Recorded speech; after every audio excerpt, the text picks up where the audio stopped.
Dr. Weston, welcome. Thank you so much for being here. Dr. Raymond had a conflict today, but we have a very deep bench of medical experts thanks to our partnership with the Medical College throughout the pandemic, and we're glad to have you here. Yeah, thanks for having me back. Absolutely. So I guess I'll start out really generally with, and I don't know if you wanted to present anything, kind of what you're seeing in terms of trends. Yeah, so let me, if I can share my screen here for just a minute, I'll share a few trends. I'll go through it briefly. So I'll focus here on Milwaukee County. And you can see this is our county dashboard. And I'll start with our cases. We're seeing kind of a strange trend that we haven't frankly seen at any other point in the pandemic. And that's this plateau of cases in Milwaukee County. You can see throughout, this is from the very beginning, it's been just this up and down. We haven't really seen this stable state for any other point. And so of course the question then is, will we go up or will we go down? And we can certainly talk more about that as we go along. Now, when we look at our positivity rates, we're seeing similar, and that's down here. You can see maybe a slight downtrend, but pretty stable positivity rates, also unlike what we've seen before in the pandemic. What hasn't been quite as stable are hospitalizations. Those continue to rise. We might be seeing a little bit of a leveling, which hopefully is the case, but certainly rising hospitalizations in our community, about 240, 250 people currently hospitalized with COVID in our county. The vaccine data has also been steady. So right around 1,000 or so vaccines per day. And so these are new doses, not booster doses, not second doses, but new people seeking out vaccine. And in Milwaukee County, it's about 1,000 people per day. Certainly not what we saw back at some peak time periods, but at least we keep chugging along, keep getting people vaccinated.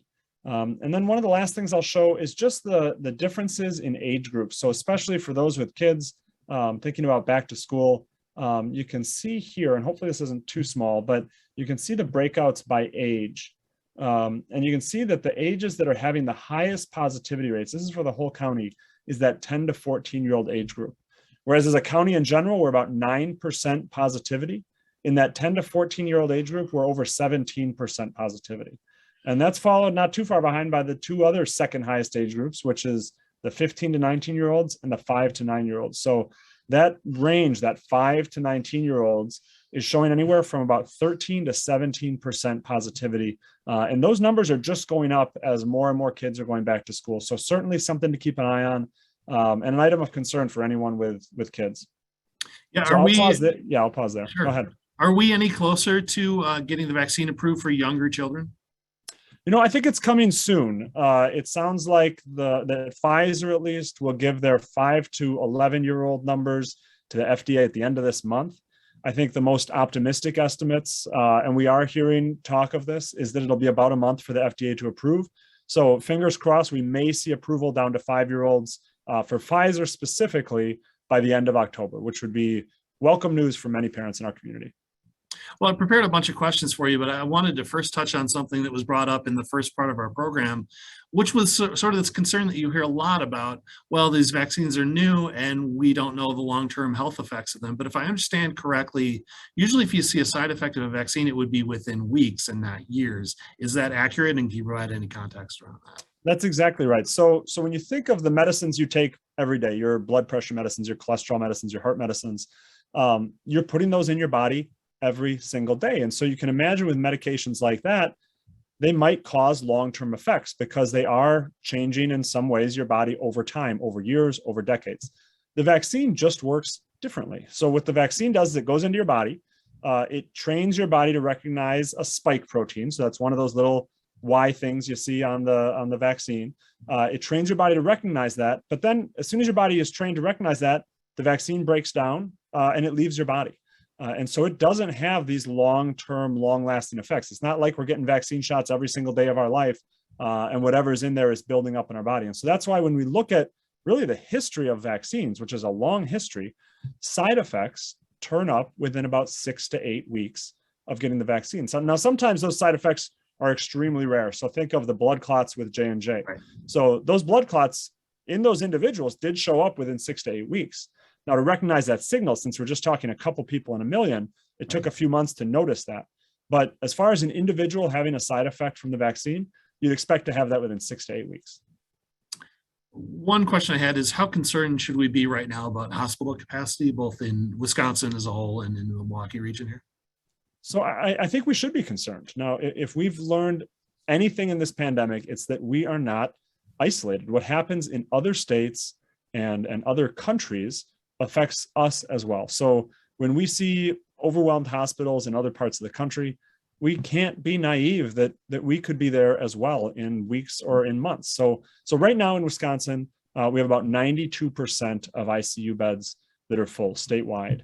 In our southeastern region, we're at about 93%. Now, other regions aren't as well off. You think of the Northwest, they're around 97% full. Any way you look at it, these are high operating capacities for hospitals. It doesn't leave a lot of room for increased needs from patients. And you couple that with nursing shortages, slow vaccine uptake, and what we're seeing in other states, and you can see that we certainly should be remaining cautious. Right. For context, an ICU typically is about 70%. Is that right? Yeah, I mean, on average, now some hospitals are busier than others, but on average, when you look at hospitals across the region, yeah, you want to keep it around 70, 75%, somewhere in there. Right. And you know, if it's full, it doesn't matter if you get COVID or you get in a car accident, it's challenging either way, right? Right. And we've heard these stories in certain states, especially down in the South, of people who have heart conditions, have traumatic events, and there just isn't room for them at one hospital. So they're actually shopping around trying to find a hospital for these people. Absolutely.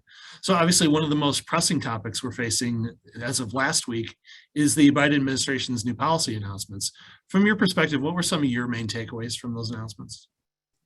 So my takeaway is that, frankly, more people need to be vaccinated for the health of the country. And these are methods to make that happen. Look, we have the silver bullet for this pandemic. We could not ask for a better vaccine. It's incredibly safe. It's extremely effective. So the more people that get the vaccine, the better it is for all of us. Absolutely. What can employers do to be ready for this, assuming any legal challenges don't sort of gum up the works? Well, there's a lot of precedents for how to employ these vaccines requirements at this point in businesses. So I think rather than recreating the wheel, companies that are not familiar with vaccine requirements can reach out to other entities, whether it's public health, local governments, health systems, to understand how to implement this in a successful way from a logistics standpoint. But just as importantly is offering the opportunity for questions from employees. So I'll tell you, when we in Milwaukee County implemented our vaccine requirement, we held several town halls. We continue to hold town halls. And at every one, we received many, many questions. And whether it's at those town halls or at somebody's bedside in the emergency, I find a lot of people have just a simple question or two that they still want answered. And they want it answered from a reliable source before they feel comfortable getting the vaccine. And a lot of times, once they have that question answered, they feel okay with it. They understand better how the vaccine works and they have their question addressed. So we need to ensure that those questions are getting answered. Can you recall a couple of examples of those questions that you kept hearing?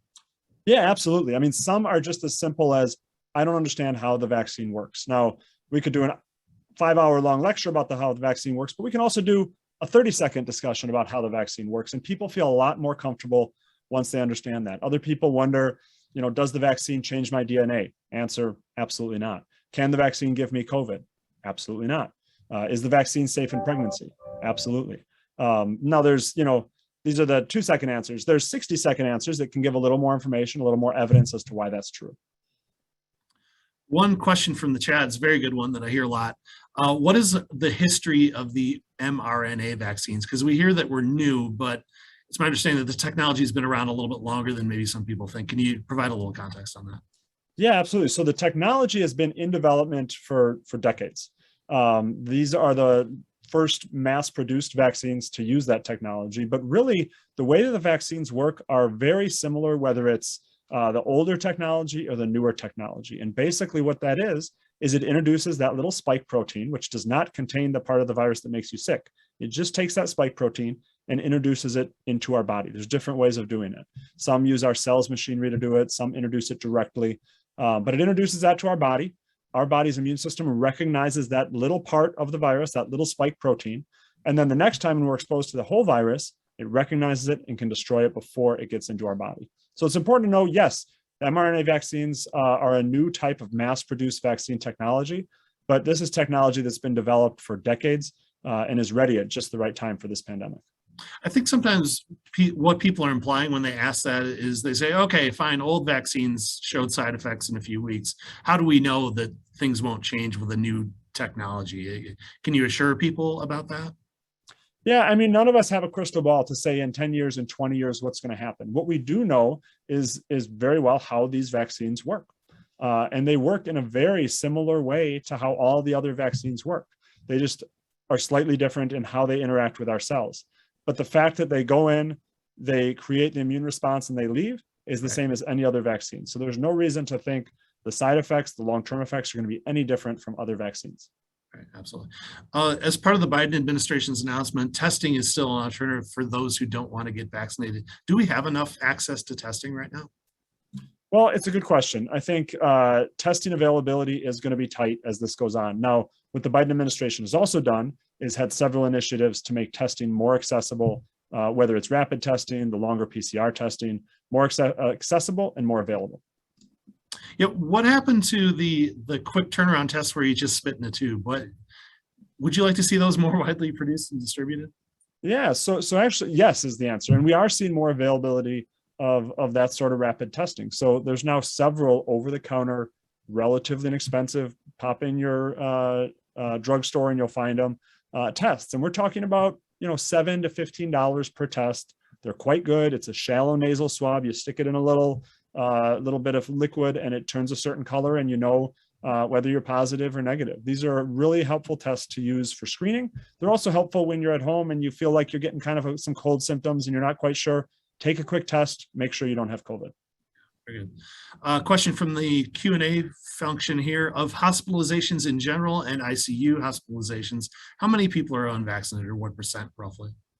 Yeah, so what we're seeing nationally is that the numbers vary, but it ends up being anywhere between about 10 times to about 30 times more likely to be unvaccinated people than vaccinated people. The New York Times, as well as I think it was the Washington Post, put out good studies where they showed every single state and what percentage of people were vaccinated versus unvaccinated in the hospital.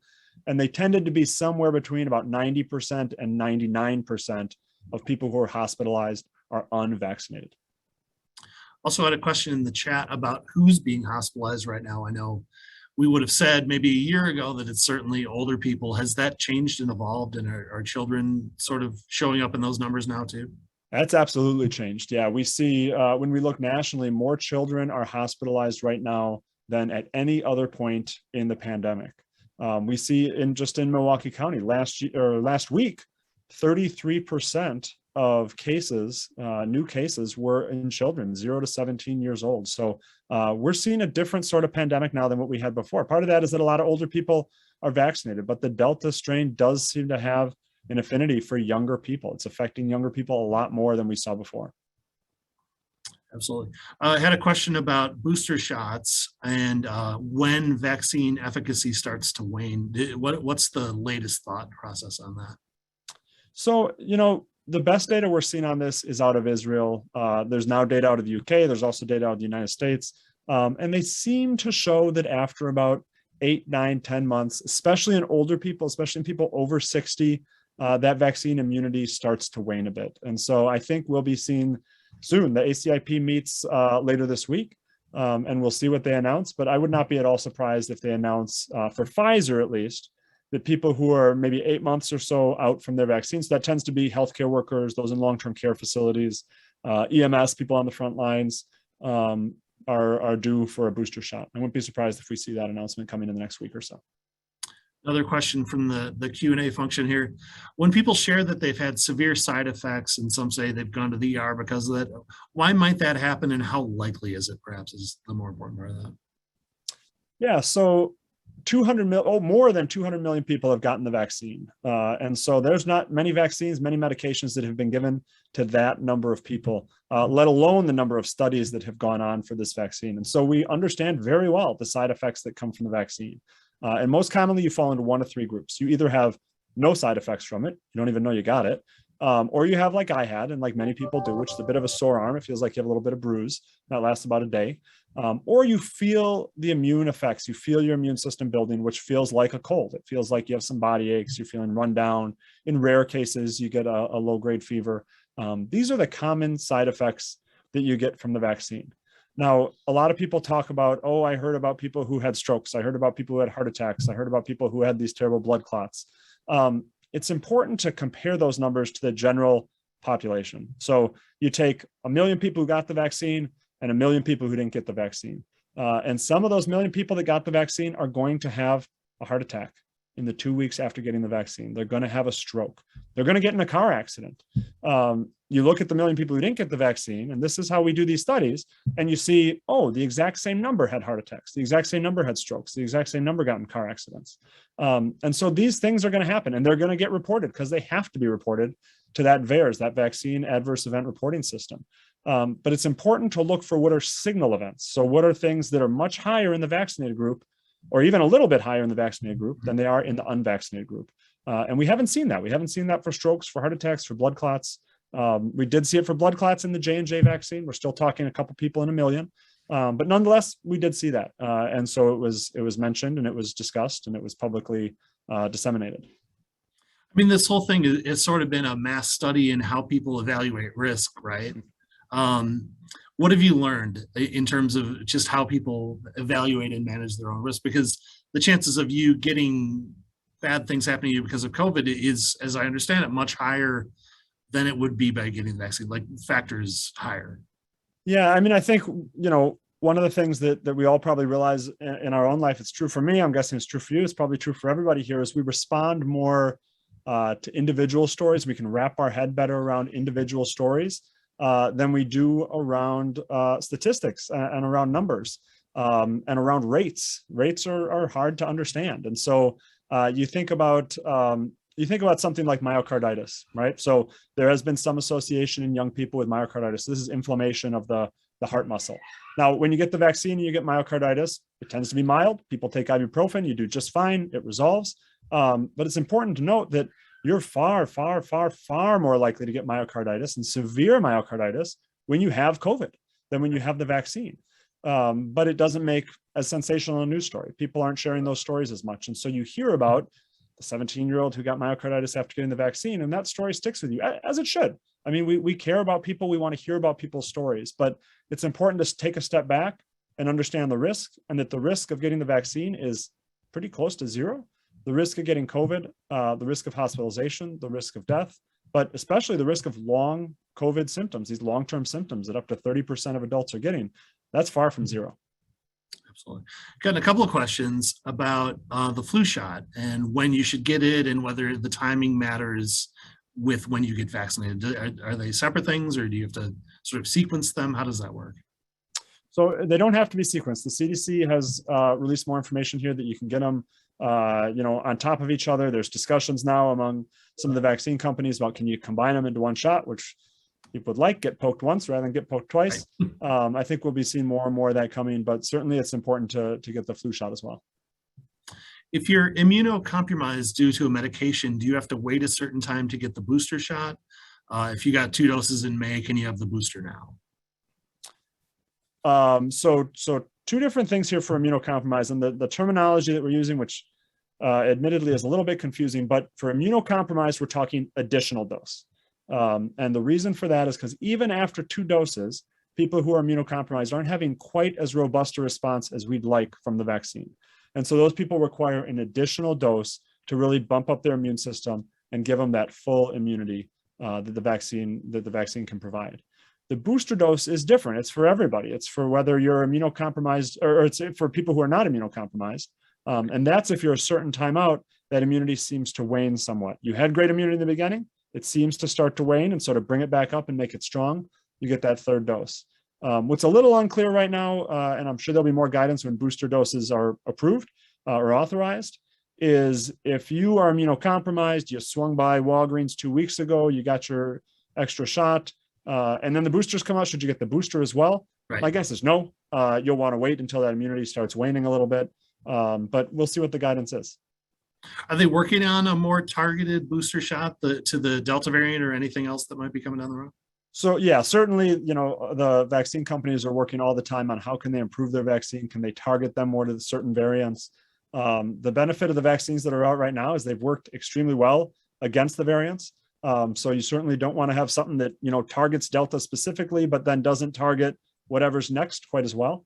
But they are working on, can you have vaccines that target them better? Or if you mix vaccines, if you do a Mrna, then a Pfizer, do you get better immunity in that way?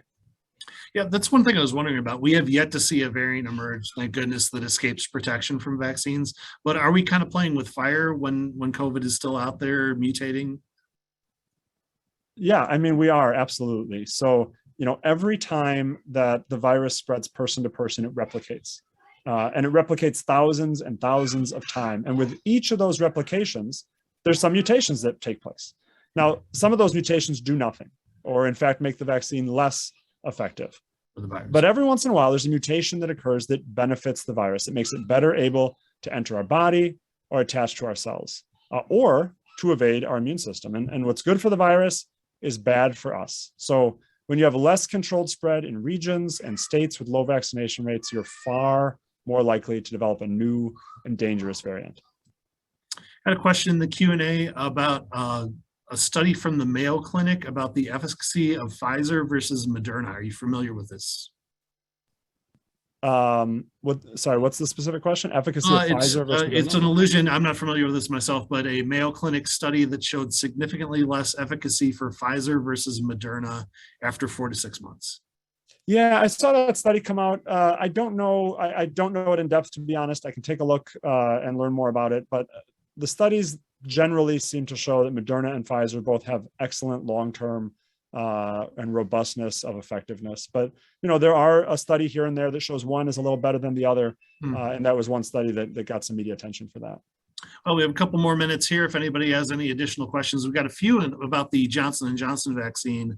One, is it still a good option? And two, what's the status of booster, or I guess it'd be second instead of third shots for people who received J&J the first time around? Yeah, so to the latter part, it still is very much in the air. We haven't gotten clear guidance or really great data at this point that's publicly available on whether boosters are going to be necessary for the Johnson & Johnson vaccine. As far as whether it's a good vaccine, I'd say the answer is yes. Whatever vaccine you're comfortable getting is the vaccine that is a good vaccine. We've probably seen more studies with Pfizer and Mrna. We have a little more data with Pfizer and Mrna because they've been given to so many more people, especially in the United States, than Johnson & Johnson has. But for people who only want one dose, for people who want that full immunity 2 weeks from today, Johnson & Johnson might be the best choice for them. Absolutely. So I think we've gone through quite a few questions from our audience here. I guess I'll close today by asking, if I have a friend who's not yet vaccinated, what sorts of things can I say to her?